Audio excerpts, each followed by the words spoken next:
तपाईले ठट्टा ठान्नु भएको छ ठट्टा ठान्नु भएको छ कहाँ ठट्टा ठान्ने हजुर मान्यजी हजुर जिल्लामा सम्मान गर्छु आग लाग्छ अहिले तपाईँ हेर्नु शान्ति सुरक्षा हजुर पनि जिम्मेवारी हजुर तपाईँ कानुन कार्यान्वयन शान्ति सुरक्षा तपाईलाई जिम्मेवारी हो एउटा म रिक्वेस्ट गरे कि म चाहिँ बारातबाट आउँछु बारातबाट जानुहुँदा म तपाईको के हो तपाईको डकैतको व्यवहार गर्नु भएको छ त्यसको लागि पुरा जिल्लामा शान्ति हुन्छ क्या हजुरले त्यो भन्ने त्यस्तो मान्यजीले त्यस्तो अशान्ति हुन्छ शान्ति हुन्छ मान्यजीले अशान्ति हुन्छ पुरै आग लाग्छ मान्छे मराउँछु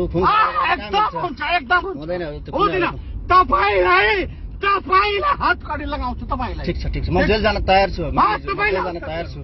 यदि हजुरले सर्वोच्चको आदेशको कार्यान्वयन गराउँदाखेरि हजुरले मलाई जेल पठाइबस्नु भने म जेल जान्छु आज असहज परिस्थितिको निर्माण हुन्छ त्यसको लागि तपाईँ र एसपी जिम्मेवार हुन्छ ठिक छ हजुर ठिक छ अब हजुरले शान्ति सुरक्षा गर्ने दायित्व हजुर पनि हो तपाईलाई के हुन्छ भने त्यो त मेरो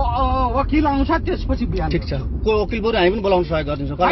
तपाईँले गर्नुभयो मर्जी होस् हजुर तपाईँहरू कस्तो मान्छे हुनुहुन्छ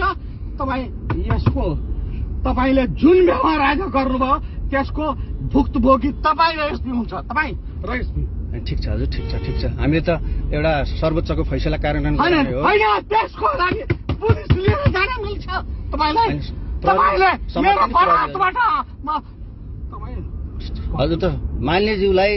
पुरा सम्मान साथ मैले जयनेपाल नमस्कार गरेर यस्तै तपाईँले एउटा डकैत जस्तो यही चौकमा हजारको मान्छे हुन्छ त्यो के का निम्ति हजुर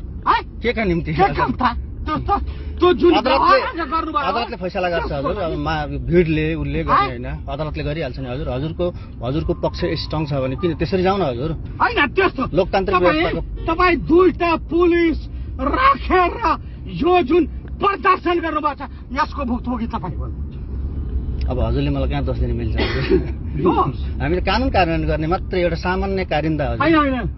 हजुरहरूले बनाएको कानुन कार्यान्वयन अफिसमा होइन अफिसमा